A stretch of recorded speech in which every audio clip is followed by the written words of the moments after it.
everybody, welcome back to another episode of Debt Collection 101, and this is a real welcome back because it's been a while since we've recorded one. So thanks so much for joining us, and thanks so much to Leslie Bender and Joann Needleman from Clark Hill Law for being our guests today after a long extended break, and thanks for Ashley, our Customer Success Manager at Arbite, of course, for joining us. But today we're going to be talking about the coveted topic of Reg F everyone's been talking about lately, and just giving agencies a little bit more insight into that. So again, thanks for joining us, and we'll start. Leslie and Joann, if you could just give us a little bit of a background on each of you individually, and then maybe Clark Hill Law. Sure. So thank you, Alex and Ashley. And Emily, who we can't see, but all the folks at Arbite for allowing us to come and talk about our favorite topic, right?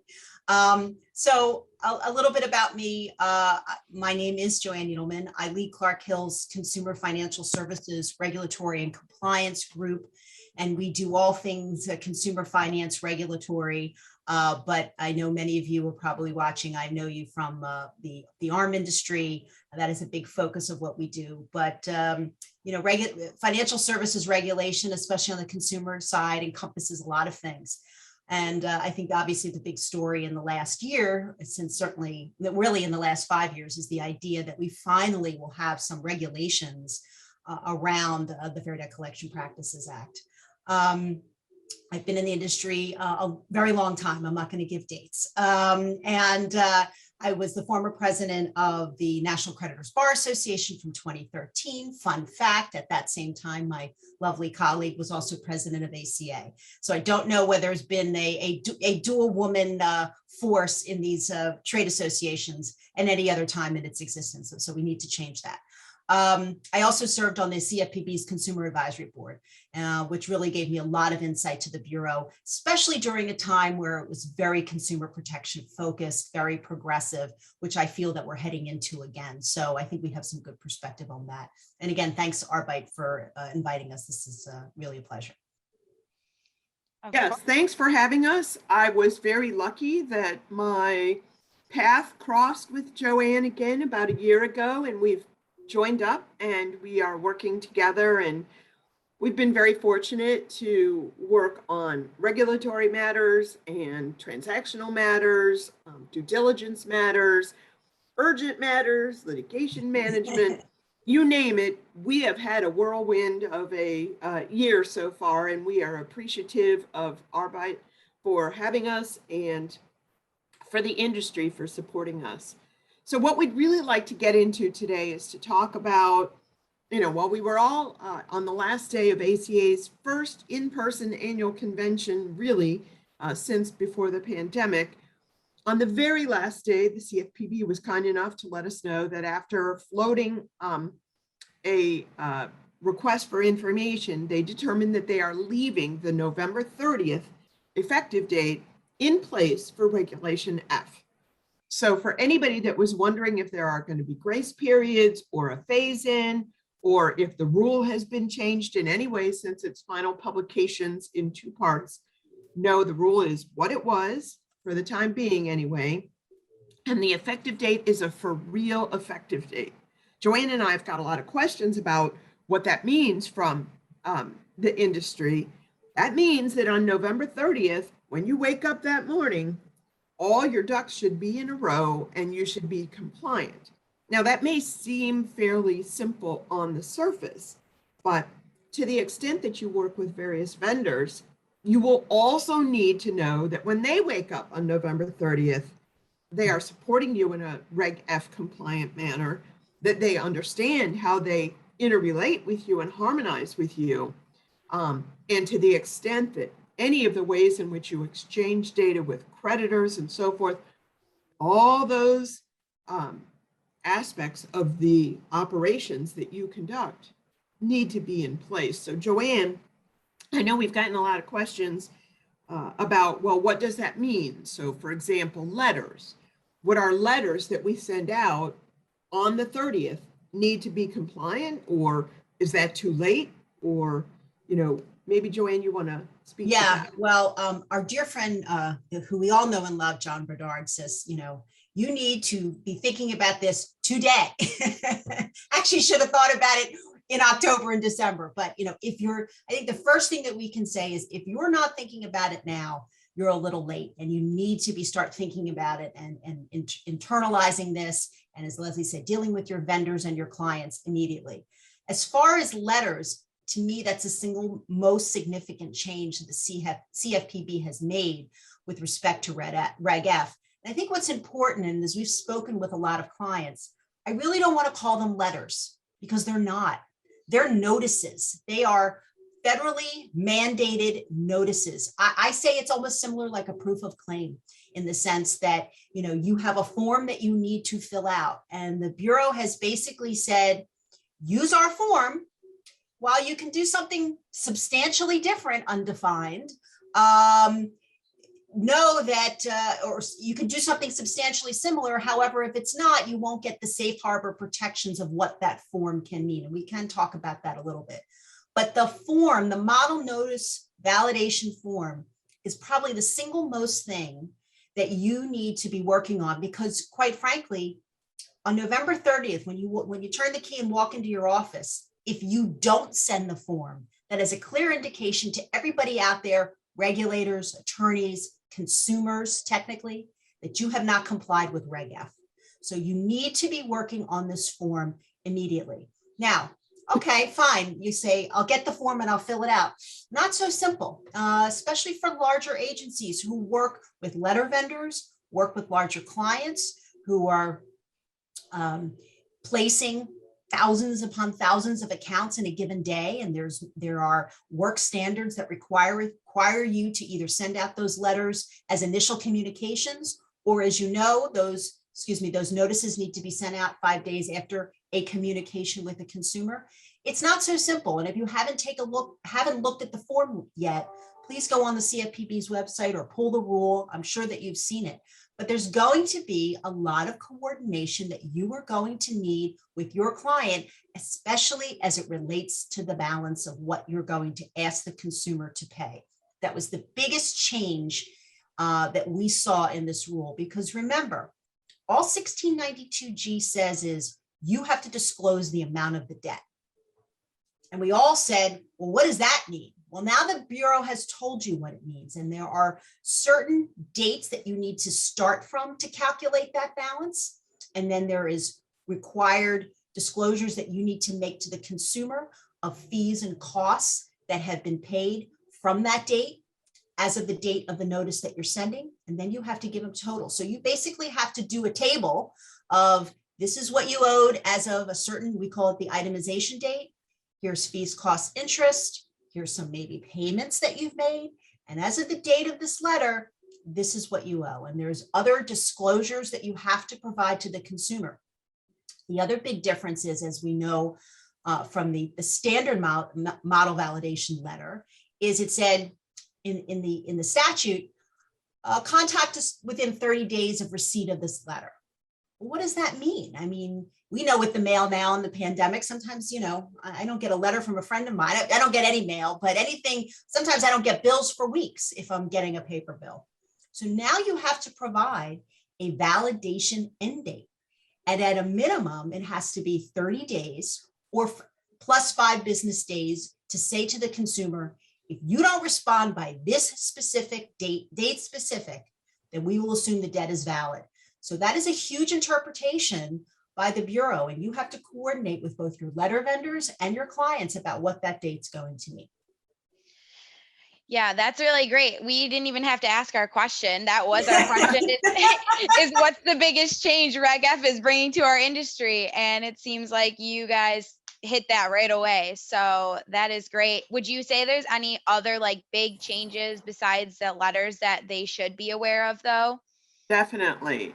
One of the things I know is that from time to time, there are creditors that make placements of very large volumes of very small balance accounts.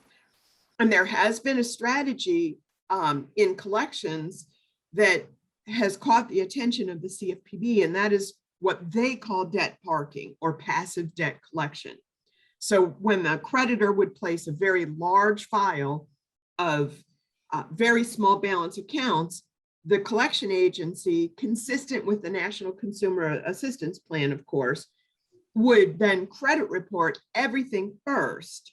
And once they got an inquiry or a contact from a right party, then they would send out the collection notice. For whatever reason, this practice has generated a lot of complaints. And so the CFPB said, hey, wait a minute, we don't like this. We call this debt parking or passive debt collection. We think it is unfair for consumers to find out they have a debt in collections by looking at their credit report, which some consumers still, even though they're free once a year, aren't yet doing. So we're going to say to collection agencies, you must provide notice about the debt to the consumer before your credit report. Now, this can become very complicated. I mentioned the National Consumer Assistance Plan. That was that compact that all the state AGs entered into a few years ago with the consumer reporting agencies, where they set some guardrails to try to reduce the incidence of errors in consumers' credit reports. So you have to sort of synchronize. So if you're collecting healthcare, you can't credit report for 180 days from the date of service. So if your client is placing somewhere south of 180 days, you're going to have to sort of synchronize the timing on when you're going to send your notice about the debt, which Joann just described for you, which is the G notice. When you send that, and then when you're going to tee up your validation window, and when from there you are going to strategize that you want to credit report. But the practice of credit reporting first and sending notices second will end on November 30th. Right. Now, one can speculate about what might be happening on November 29th. And if, for example, that is a strategy that an agency is considering, is to sort of clear the decks of small balance accounts or accounts where it has no good address for a consumer, but it has all the other right data elements that allow it to data furnish. Warning, Will Robinson, it would be very important to know how long after you deliver a file to a consumer reporting agency, that agency then picks that up and puts that trade line onto a consumer's credit file. So there's always been this thing with, service objectives. It's very important to take a look at how long from the time you drop a file to your letter vendor, consumer reporting agency, before they have to react to it and process it. Because if you wait till November 29th, Alex, I see you're nodding your head, you could be in a world of hurt if there is a 3-day SLA, and that's not going to get processed until well after November 30th. Then you would have a lot of people that would have a beef with your compliance. So that's sort of a subtle, hopefully I didn't go too far into a rabbit warren, but the prohibition against debt parking is real. It relates to the number of complaints the CFPB and state regulators have had that people are hopping mad that they find out they have a debt in collections by looking at their credit report. And that's something that merits some attention for data furnishers who are coming into compliance. So great question, Ashley. Awesome. Yeah, it was, I was just talking to a fairly large debt buyer just last week about this specific issue, and it was huge for them because they did that practice of they would report it to credit bureaus, and this was a debt buyer that normally would place accounts with other agencies, but they started to use this as a way to pre-collect on these accounts, right? So and it was great for them, but now they're going to have to start to contact consumers themselves directly. So yeah, we can only hope that modern communication will be allowed to be used for some of these notices, because waiting for a letter to get there before you report is a little bit of a hassle. So yeah, we'll see with that. But I have, so I guess as of today, let's say you're an agency that hasn't done anything for Reg F. Right, yeah, I know, but I'm sure they're out there. They had their head in the sand or something. But what would you suggest to an agency that's kind of at that point? What would be like the first steps that they should take? A quick outline maybe of what you'd recommend they do. Sure, I'll take that. Right after Reg F happened, because Leslie and I are nerds, we put together a little bit of a top 10 list of what you should be doing now. And, let me say this, I think everyone listening has done something. I got to believe that, you're not sitting on your hands. But I think there was a lot of hesitation. I think there was like, well, I don't want to devote resources because there could be an extension. I think there was a lot of miscommunication with clients. But, now that we're on this path to November 30th, I'll talk about a couple things that I think you should do. The first thing internally in your organization is you need to be having regular meetings with what we call your highest governing body. Maybe that's your compliance team. Maybe it's your board of directors. I don't know. Whoever is in charge of compliance, there needs to be a sit down and a discussion. Number one, to understand the rule and what's the plan to get us from A to B, to get us to November 30th. So that discussion needs to be had, and there needs to be two-way communication. The highest governing body has to know everything that you're doing. If they're making decisions about this, they have to make sure that it's communicating downstream within your organization. So that's step one. Step two, I think, would be you need to get on a call with your technology vendors. If you're using letter vendors, if you're using, you have a dialer, or if you're, making calls or texts or emails, all those vendors have to be on board. If they're using an Arbite, I'm hoping you're having, conversations with your agencies, because how you're going to deliver information, how they're going to use your platform could be very different now once Reg F is implemented. Make sure that the consumer information that you do have is updated. As we know, another big part of Reg F is the opportunity to use email and text. Now, I don't want to go too down a rabbit hole here, but consent's going to be really important to do that. So do you have those consents? Do you have the right email address? Do you have the right address? Do you have the right phone numbers? Maybe it's time to really start engaging consumers in advance of Reg F to update that information. And if there's incoming communication from consumers, that's a perfect time to do that and say, while I have you on the phone, which many agencies do, but there's just should be a real clear emphasis on that right now. We talked about the model validation notice and decisions that have to be made. Will you be using the limited content message? That's a big decision. And you're going to have to figure out how to do that. We talked about credit reporting. I think needs to be, your training needs to be dusted off and looked at, because as we know, with the opportunities that Reg F provides consumers, we feel consumers are going to have much more control about how, when, where, and how debt collectors are going to communicate with them. And they make the decision about that. Is your staff trained to do that? What those conversations are going to be different. Leslie and I were in a meeting the last couple of days. There's a big discussion of how much we want to engage consumers on that. Do we want to give them all the options in the world? Do we want to limit the options? That's fine, but I think the key is to listen to the consumer and find out what the consumer wants. Because if you don't comply with a consumer preference that is, in the CFPB's view and under the regs, a false, deceptive, or even harassing or unfair practice. So your staff, your scripts are all going to have to be updated. And you need to be doing that now, because it's going to take time to get everybody up to speed. Look at your document retention programs. There's requirements in the rule to do that. Another big aspect of the rules, call frequency. Although I have to say many of certainly the larger agencies that work in certain states know how to accommodate that, but that's going to be important, and you have to make sure that that is where it needs to be. And, meet with your clients. I mean, there needs to be ongoing engagement with your clients about this. This is a marathon, not a sprint.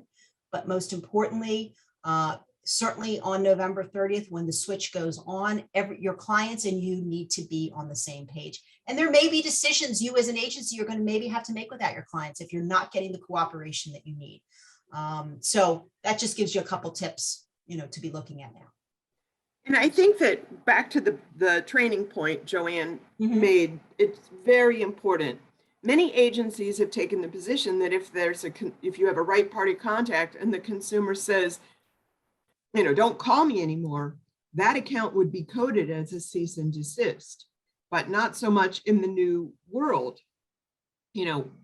What the CFPB is trying to accomplish in its interpretation of the FDCPA is to set rules of the road that harmonize these 1977 guardrails with how transactions and communications occur today.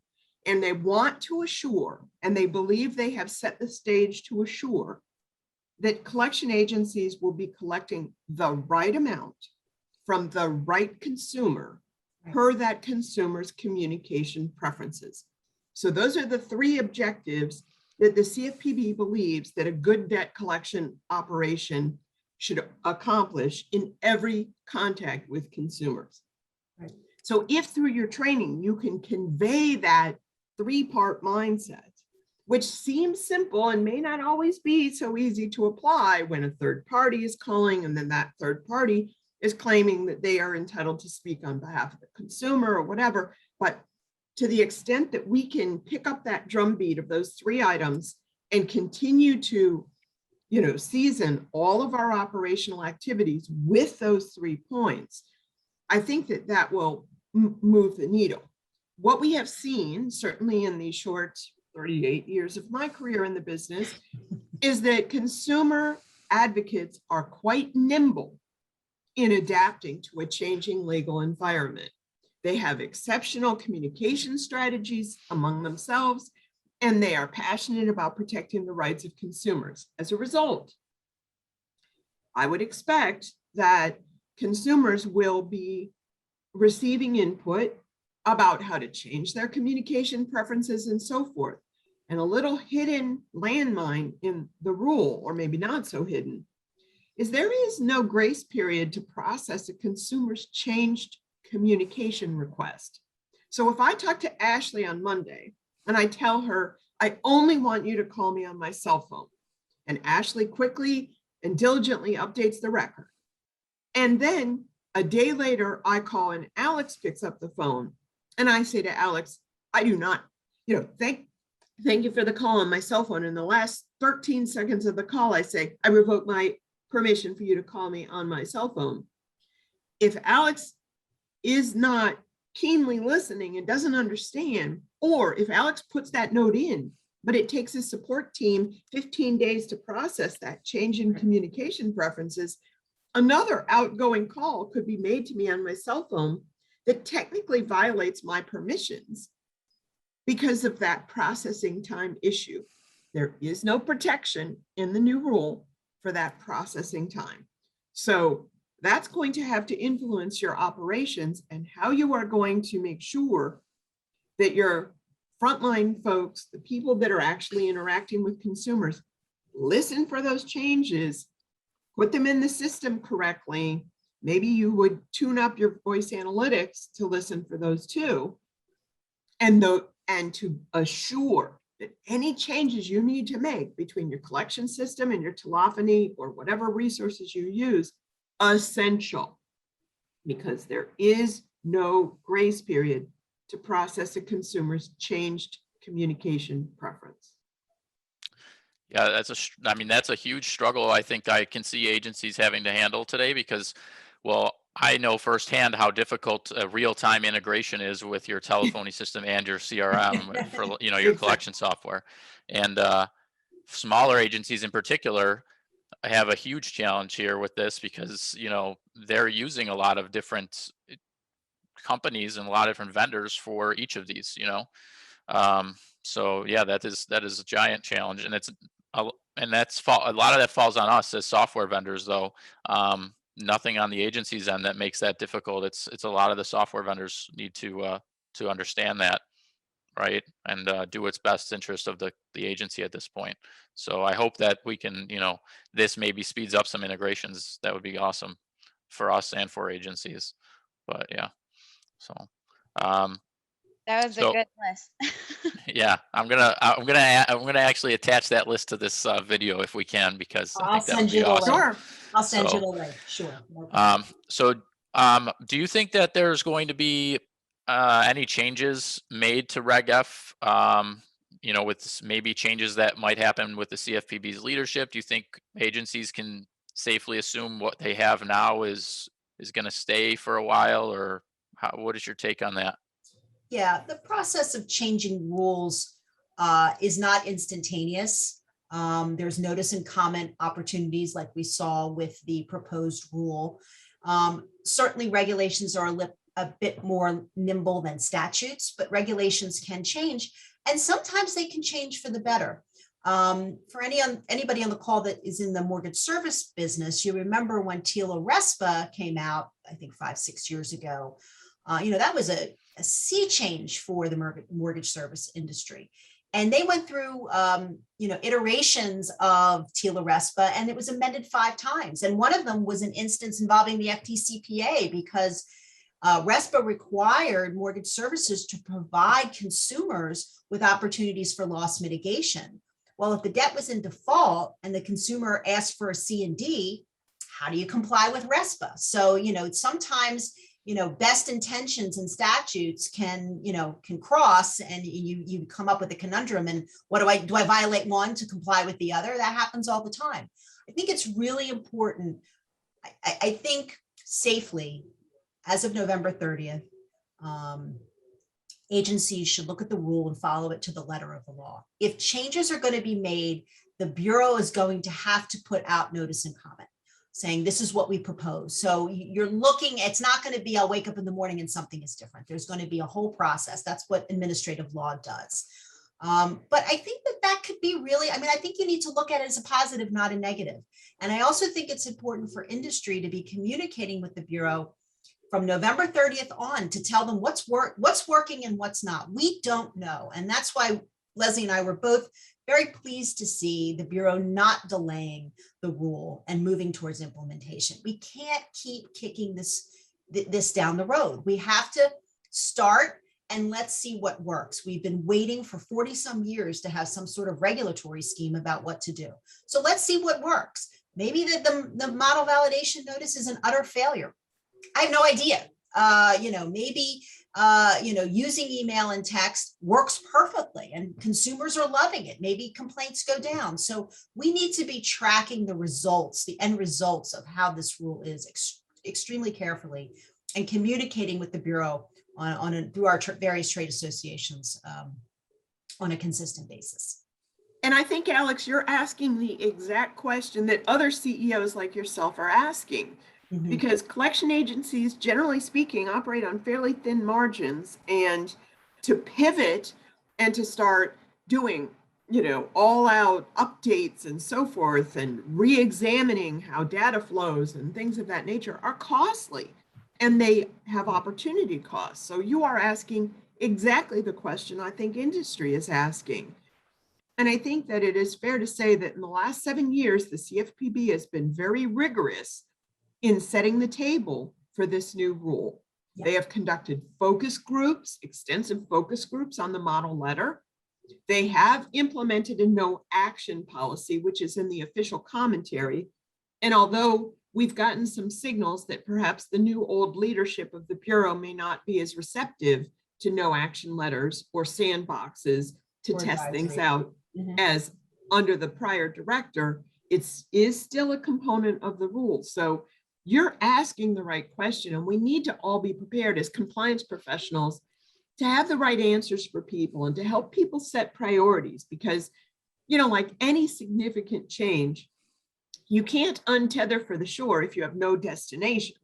Sure, you have to be, prepared for things that you may find on the journey, but you're asking the right question, and people need to look at this top 10 list or something similar and say, oh, we're almost there on this. That'll create momentum for that. Or, oh my, this is going to involve re-engaging with this vendor or that creditor, and that will, by its definition, take more time. And I'm not a huge expert at Gantt charts and things of that nature, but if you've made a little bit of swim lanes or something simple so that you could back into what the steps for compliance would be for these things, I think that you may find that that would be a helpful way to approach it. But the Bureau, make no mistake, the Bureau has 7 years of due diligence invested in this regulation.